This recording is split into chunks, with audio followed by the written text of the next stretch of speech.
वैसे तो मेरी मामा के गांव का होने के कारण मुझे बदलू को बदलू मामा कहना चाहिए था, परंतु मैं उसे बदलू मामा न कहकर बदलू काका कहा करता था, जैसा कि गांव के सभी बच्चे उसे कहा करते थे। यहाँ लेखक यह कहते हैं कि वैसे तो उन्हें बदलू को बदलू मामा कहना चाहिए था। यहाँ लेखक को बदलू मामा कहना चाहिए था, किंतु गांव के सभी लोग उन्हें बदलू काका कहते थे, इसलिए लेखक भी उन्हें बदलू काका कहता था। इसके बाद यहाँ बदलू के घर के बारे में बताया गया है और उसके व्यवसाय के बारे में बताया गया है। यहाँ यह भी बताया गया है कि लाख की चूड़ियाँ किस तरह से बनाई जाती है।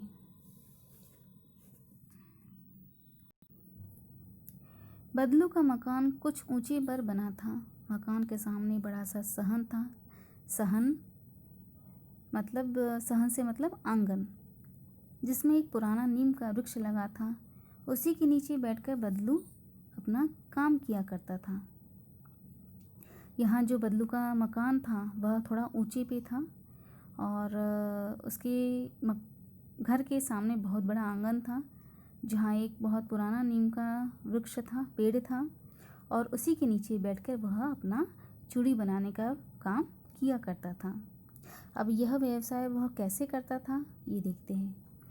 बगल में भट्टी दहकती रहती, जिसमें वह लाख पिघलाया करता। मैंने आपको पहले ही बताया था कि लाख यह एक पदार्थ है जिसे पिघलाकर चूड़ियाँ बनाई जाती हैं। सामने एक लकड़ी की चौखट पड़ी रहती, जिस पर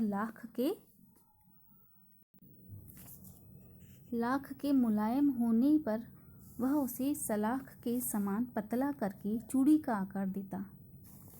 पास में 4-6 विभिन्न आकार की बेलनुमा मुंगेरियाँ रखी रहती, जो आगे से कुछ पतली और पीछे से मोटी होती। लाख की चूड़ी का आकार देकर वह उन्हें मुंगरियों पर चढ़ाकर गोल और चिकना बनाता और तब एक एक कर पूरे हाथ से चूड़ियाँ बना चुकने के पश्चात वह उस पर रंग करता। यहाँ आप पिक्चर में देखोगे तो जिस तरीके से उसके हाथ में जो गोल एक मुंगेरी है और उसमें जो चूड़ियाँ फंसी है, तो उसी से वह चूड़ियों में आकार दिया करता था। बदलू यह कार्य सदा ही एक मचिए पर बैठकर किया करता था। मचिए मतलब एक छोटी खाट होती है जो रस्सी से बुनी होती है, जो बहुत ही पुरानी थी। बगल में ही उसका हुक्का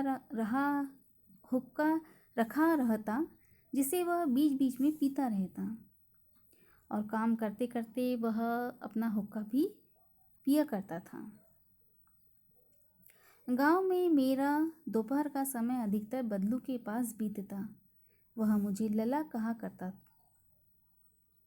कहा करता और मेरे पहुँचते ही मेरे लिए तुरंत एक मछियाँ मंगा लेता। मैं घंटों बैठे बैठे उसे इस प्रकार चूड़ियाँ बनाते देखता रहता। लगभग रोज ही वह 4-6 जोड़े चूड़ियाँ बनाता। पूरा जोड़ा बना लेने पर वह उसे बेलन पर चढ़ाकर कुछ क्षण चुपचाप देखता रहता, मानो वह बेलन न होकर किसी नववधू की कलाई हो। यहाँ लेखक जब छोटे थे और अपने मामा के गांव आते थे, वहाँ अधिकतर उनका दोपहर का समय बदलू का यह काम देखते हुए ही बीतता था कि वह किस तरह से लाख पिघलाता है, उसको सलाख जैसे उसको बनाता है, फिर उसे गोल करता है, उसको किस तरीके से उसकी घिसाई करता है, वह यह सब देखता रहता। और जब वह चूड़ियाँ बन जाती और बदलू से देखता रहता, तो लेखक को ऐसे लगता जैसे वह उन चूड़ियों में नववधू को देख रहा है, मतलब नए दुल्हन के हाथ में वो चूड़ियाँ देख रहा है। इस तरीके से वह ये सब देखते रहता।